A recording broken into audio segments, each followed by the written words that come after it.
Hey, what is going on, all you bus nuts, geeks, and enthusiasts out there? Welcome to another episode of Motorcoach World. My name is James. Not all buses are created equal.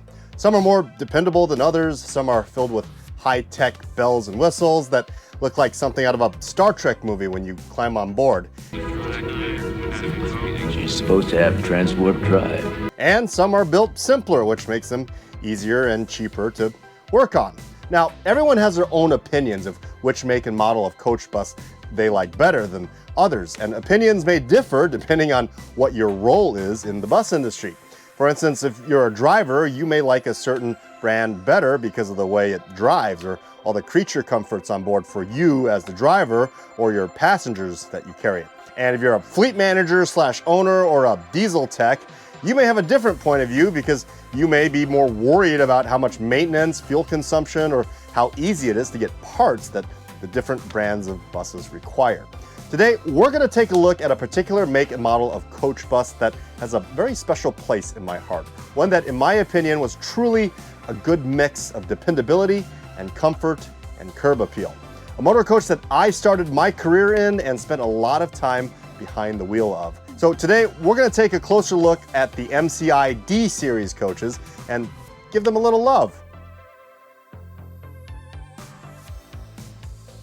Between the late 1980s and the early 90s, the landscape of the motor coach industry was changing. Coach bus designs were starting to rapidly evolve around several factors. One of the factors was size. Up until December of 1991, most commercial interstate coach buses were only built to be 40 feet long. This was governed by the U.S. interstate laws at the time, which prohibited buses to be longer than 40 feet. On December 18, 1991, all of that changed. The Intermodal Service Transportation Efficiency Act was signed into law, allowing highway commercial coach buses to increase in size to the length of 45 feet. The second factor was a change MCI was making internally. At the time, all of MCI's existing coach models were designed to use two-stroke diesel engines.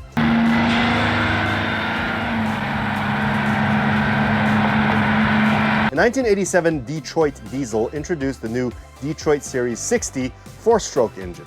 Among many other benefits, the new four-stroke engines ran cleaner and was more fuel efficient, whereas fuel is consumed once every 4 strokes versus every 2.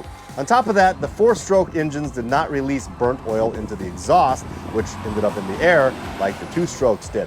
Another benefit of the four-stroke engine was that it lasted much longer than the 2-stroke engines, and the oil for the four-stroke engines was much cheaper and required less to operate. But with that said, Detroit's Series 60 four-stroke engines were much larger than that of the 2-stroke engines, which meant that it required a larger engine bay to house, which meant MCI had to come up with an entirely new design. And the third factor was the Canadian government. Around 1988, the Canadian government was looking for a wheelchair-accessible inner-city bus. And who better to go to than a renowned motor coach manufacturer that was Canadian-based, MCI, or Motor Coach Industries. Now, MCI already had a shining reputation at this time of building extremely reliable buses like the MC9 and the MC12, which was actually solely contracted for Greyhound lines. So it was a no-brainer for the Canadian government to go to MCI for a new bus design. In 1989, which keep in mind was still 2 years before buses were allowed to be a length of 45 feet, in partnership with the Canadian government, MCI started playing with different design options to see just how the 45-foot-long concept will work on their frames. In 1991, MCI created 2 45-foot prototypes. One of the first test beds was to stretch an existing MCI 102C3 model. The 40-foot 102C3 was at the time MCI's latest and greatest model of touring coaches. In order to stretch the frame, MCI added a 5-foot section of frame to stretch it out to 45 feet, or 14 meters for those of you outside the US. Because MCI put so much research and design work into the 45-foot coach concept prior, it didn't take long for MCI to create a sound and reliable 45-foot coach bus that was ready for production. Less than 3 months later, during a UBOA bus expo in February of 1992, MCI introduced the new 102 DL3 to the public. The first 3 numbers in the model name indicated the width of the coach, which was 102 inches wide. The D was for its model line, and the L stood for long, as the coach was 45 foot long. And the number 3 at the end of the model name indicated that it had 3 axles. As much as I love the DL3, someone should have hired a marketing guy to get this thing a catchier name. I mean, I would have named it something like the MCI Defiant. Yeah. You know, since it kind of defied the 40-foot limitation of motor coaches back then. I don't know. Well, anyway, the MCI 102 DL3 also came with the option of a wheelchair lift and accessible lavatory as an option. By late 1992, the 102 DL3 entered full production, and it was an instant hit in the motor coach industry. A shorter 40-foot or 12-meter version of the D series called the 102 D3 was introduced in January of 1994 for those operators that still wanted to operate 40-foot buses. Keep in mind that at the time of the release of the longer 45-foot coaches, many bus companies built garages and stalls and installed bus lifts that fit only the 40-foot coach. So there was still a lot of demand for shorter frames at the time, as motor coach companies were acclimating to the 5-foot longer coach model. Now, on top of that, MCI also wanted to start replacing their successful 40-foot B and C series models in their product line, which, as mentioned before, were MCI's top-of-the-line coach buses prior to the release of the D series. Private motor coach touring companies, as well as the scheduled service companies like Greyhound, went nuts over the 102 DL3, and once again, MCI proved itself as a solid coach manufacturer. Now, keep in mind that the DL3 during its inception was designed primarily to satisfy Canada's need for a wheelchair-accessible inner-city coach. But not long after its successful release did people realize that the D-Series platform was extremely versatile. I mean, it was like a Swiss Army knife. On top of many private motor coach companies that purchased the 102 DL3 with luxury packages and made them into luxury touring coaches, the 102 DL3 also became very popular with the public transportation agencies, which used them on their longer express commuter routes as commuter coaches. Now, in response to the transit agencies' demand, MCI actually began offering marquee destination signs as options for the 102 DL3s, as well as the two-piece transit-style entry doors to allow for faster boarding and disembarking of passengers on curbsides. Now, the commuter transit variants of the 102 DL3s also had the onboard restrooms removed for higher seating capacity, as well as a modified transit-style cockpit with different middle toggle switches better suited for transit operators. The 102D model also earned a reputation for dependability and being a very solid coach. It wasn't long before a ISTV, or Inmate Security Transportation Vehicle variant of the 102 DL3 was offered to the Department of Corrections. The prison transport version of the D model was only available in 40-foot versions due to the fact that they had to be able to fit existing Sally ports at jail and prison facilities. But even at 40 feet, the prison transport variant of the D3 had the capacity of 69 inmates and were also available with containment cell options and a rear officer position. Between 1992 and 2000, the MCI DL3 and the shorter 40-foot version, the MCI D3, could be seen everywhere in North America. Now, earlier models of the DL3 actually came out with a defect where the rear suspension would start to push through the floor of the cabin of the coach. MCI later released a suspension plate reinforcement kit to strengthen the area where the suspension was mounted. Initially, the coach was offered with the before-mentioned 4-stroke Detroit 60 series, along with an Allison B500 or B500R transmissions. Later, those that were shopping for a 102 DL3 could choose from a plethora of engine options, like the Cat C10, the Cat 3176B, the Cat C12, the Cat C13, Cummins M11, the Cummins ISL, the Cummins ISM, and the Cummins ISX.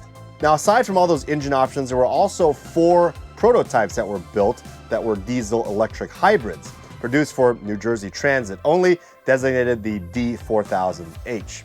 On top of that, there were also 12 very unique versions of the D model, designated the D4000N, which were 40-foot long but featured a 96-inch wide body instead of the regular wider 102-inch wide body. Again, only 12 of these narrow-body versions were built, with 8 of them delivered to Pace in Chicago and 4 were delivered to New Jersey Transit. Some of the distinct features for the 102 DL3 and the D3 were the large black fender skirts. Another very distinctive feature of the D models were the rear-mounted radiator fans that were side by side with the intercooler fan that were covered by a large grille at the end of the coach. Below the grille was a 2-piece engine door and the 2 sets of 3 rectangular taillights with a wraparound taillight on the edge, and also an additional set of brake lights located higher up. Some earlier models of the 102 DL3 had the MC12 style box taillight array with a center brake light embedded into the rear grille. The 102 DL3 could also be purchased with an optional stainless steel body for the front and on the sides, as well as an optional rubber bumper for the front. The stainless steel models were designated the 102 DL3 SS. The additional SS at the end of the model name denoted that the coach had the stainless steel package. The front of the coach was very simple, with 2 sets of square headlights and a corner turn signal on each side.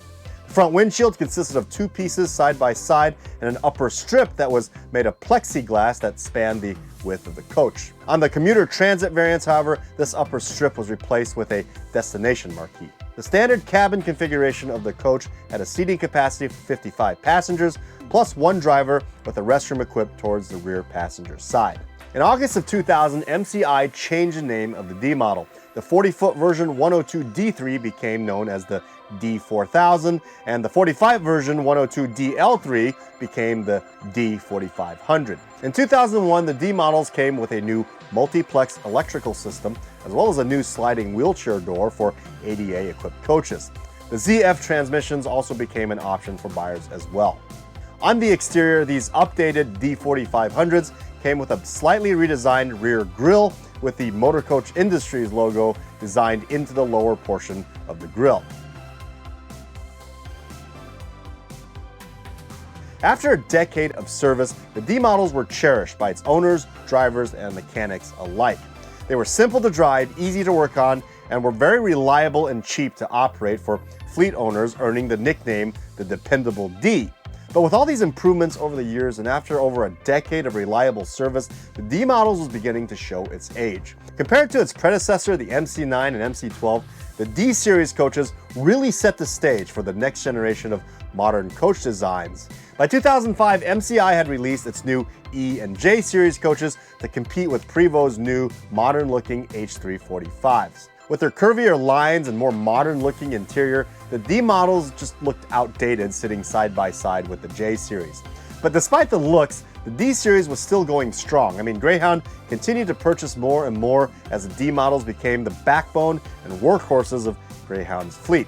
Transit agencies purchased more to bolster their long-distance commuter routes, and luxury tour companies were still buying D models to use on charter trips. So MCI decided to give the D model a huge facelift. In 2005, MCI released several variants of the new generation of the D model. The 45-foot MCI D4500 CT and the shorter 40-foot MCI D4000 CT. The CT variants replaced the 2 sets of square headlights with a more aggressive, modern-looking headlight that were used on the G series coaches that MCI designed solely for Greyhound. The CT variants also offered flush, frameless passenger windows that gave the coach a sleeker look. Also released in 2005 was the 40-foot MCI D4005 and the 45-foot version, the MCI D4505. These were geared more towards the luxury tour and charter market. The internal guts and systems of the D4005 and the 4505s were very similar compared to that of the D4500s. However, the coach featured a much sleeker body style. Along with the more modern G model headlights and frameless passenger windows, the D4005 and the D4505 also gave the body a more curved front end, rounded off bumpers, and replaced the black rubber fender covers with more curvy, rounded fiberglass painted fenders. In 2007, in order to meet the new EPA engine emission guidelines, MCI had to revise the side-by-side radiator and charger air cooler designs.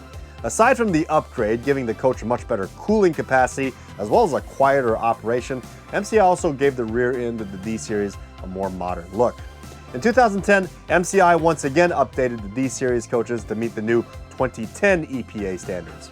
This new upgrade included a re-engineered cooling package.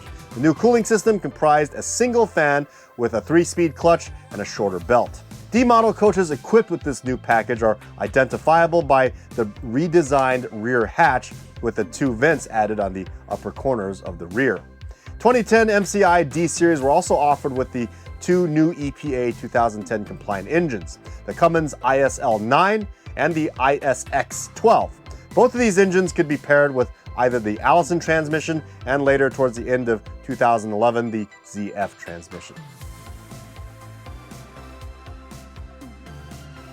In 2017, MCI rolled out the next generation of the D series, the D45 CRT. Primarily designed for commuter and city transit agencies with the ability of being more efficient at boarding ADA passengers, the D45 CRT offers a lower vestibule in the midship of the coach, sacrificing one of its rear luggage bays. Although MCI still classifies the D45 CRT as being part of the D series coach family, the frame of the coach is actually based off MCI's J models frames. The D45 CRT in many ways is more similar to that of the J series coach rather than that of the original D series. Compared to the J model, the new MCI D45 CRT shares an identical wheelbase, overall length, as well as front and rear overhangs. The D45 CRT also share the same engine options as the MCI J4500s as well. I mean, come on MCI, let's just call it a J model. Personally, I think the new D45 CRTs would have been more accurately named the MCI J4505, but I mean, that's just me. Today, the beloved D models, not counting the D45 CRTs, are slowly becoming more and more rare to spot on the roads. As Greyhound is slowly phasing out all the D models, so are many other charter and tour operators as well. As of mid-July 2022, Peoria Charter, the company I work for, sold off 2 of its last remaining D4505s. In fact, I was the one that actually did the selling. We actually still have 1 left if anyone's interested. It's actually currently listed on busforsale.com as of today, the release date of this video. The coach number is 209. Feel free to go check it out if you're interested in buying a D series bus. Folks, before I end today's video, I just want to say that there's a lot going on in the motor coach industry today. From fuel prices to new and innovative bus technologies coming off the assembly line. If you are interested in finding out the latest headlines of the motor coach and bus industry, go check out Bus and Motorcoach News. They have a YouTube channel as well called Motor Coach Minute, where you can find out all the news in just under a minute. Just go to busandmotorcoachnews.com. I'll put the link down in the description box below. Well, folks, I hope you guys enjoyed today's video. And as always, if you're watching this, you are part of the motor coach world.